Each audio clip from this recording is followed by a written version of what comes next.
Alright, sorry if I look fat and sweaty in this angle. It's because I'm sweaty and fat. So, recently I watched this movie called SLC Punk. It's an older film. It's not as old as me, unfortunately. It came out in 1999. Matthew Lillard, the GOAT. That's my man. Very good actor.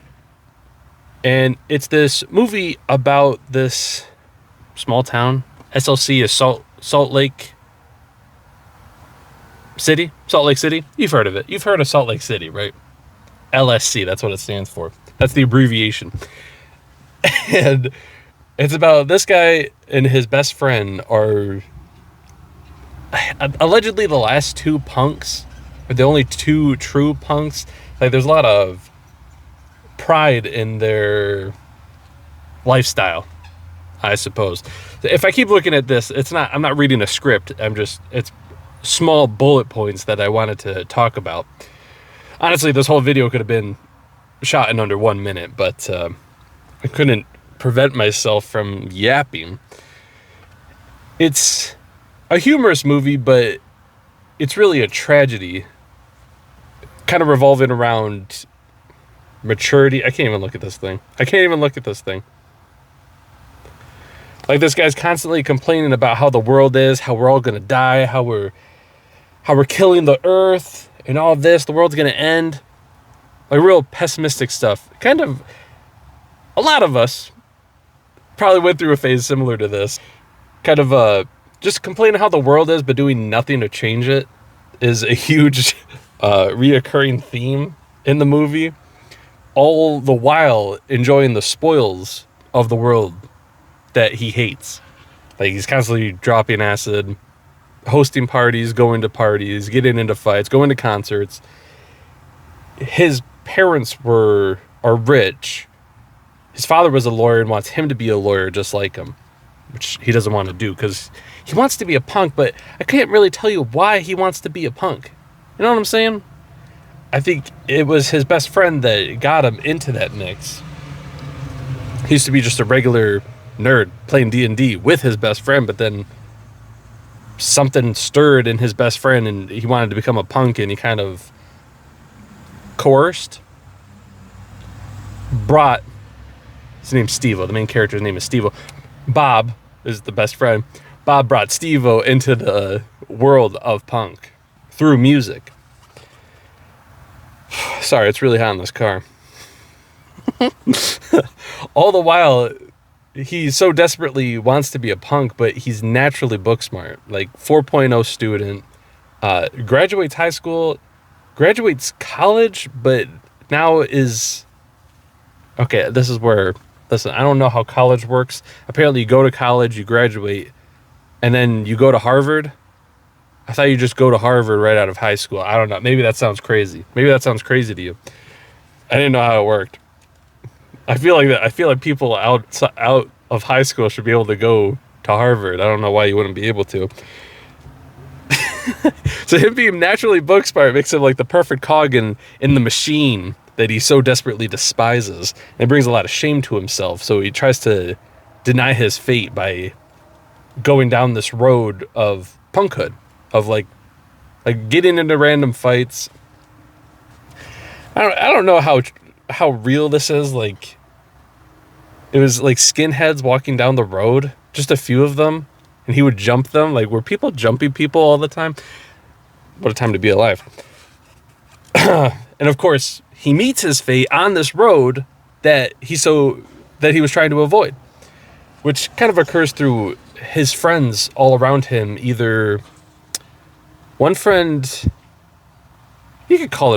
might be able to call it overdosing on acid. He doesn't die, but sorry, I got a text from Orange Shirt.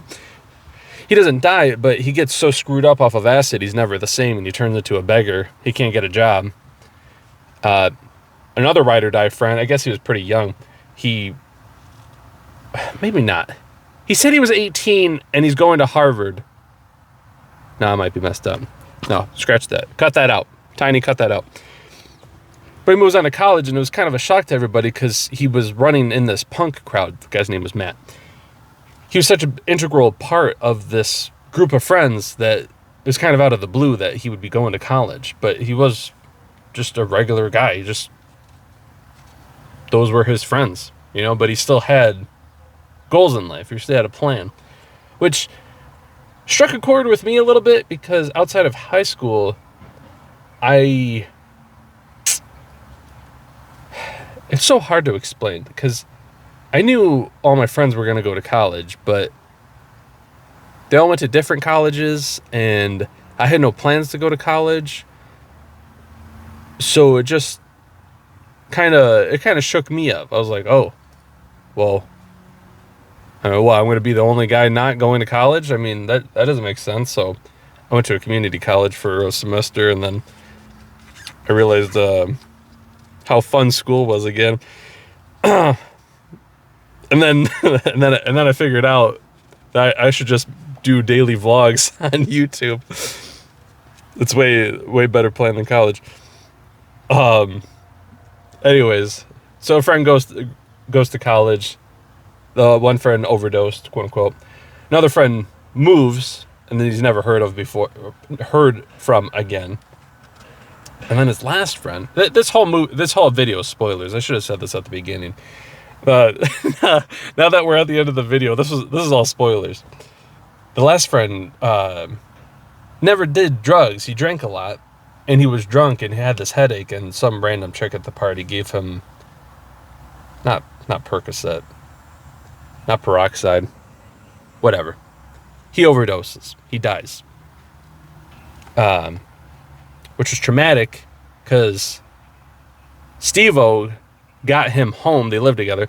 Got them back to the apartment, and he always wakes him up. Steve-O always wakes Bob up, but he had passed. So he kind of ran out of reasons to not grow up or to stay punk because Bob is the one who got him into punkhood, and now he was dead, so he had no reason to stay. So then he shaves off it. He had this crazy long blue hair. He shaves his head, goes to Harvard, becomes a lawyer. It was like no real. That's why it was like kind of a tragedy because it was like something that we all go through eventually, where you have to quote unquote grow up, I suppose, or accept responsibility, and that life isn't all parties and drugs, sex and rock and roll. So there's no like real redemption or great victory. If anything, it was like loss, conformity, and acceptance and perspective. Because one of the last quotes is him saying, "I can do more damage in the system than I can outside of it." He talks about giving the judges hell. So it's kind of like, in order to change the game, you have to play. That's a quote from me. That's a quote from Bronoham. Another quote from another movie. I think it's called War. The computer says, "Interesting game, Professor. It appears the only winning move is not to play."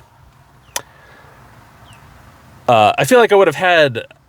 I thought long and hard about this. This is the end of the video. This is the credits, the bonus scene. I thought long and hard about this, what kind of life lesson I could tie in, or maybe like some Bible quotes or some stoicism in there. Reading this Taoist book.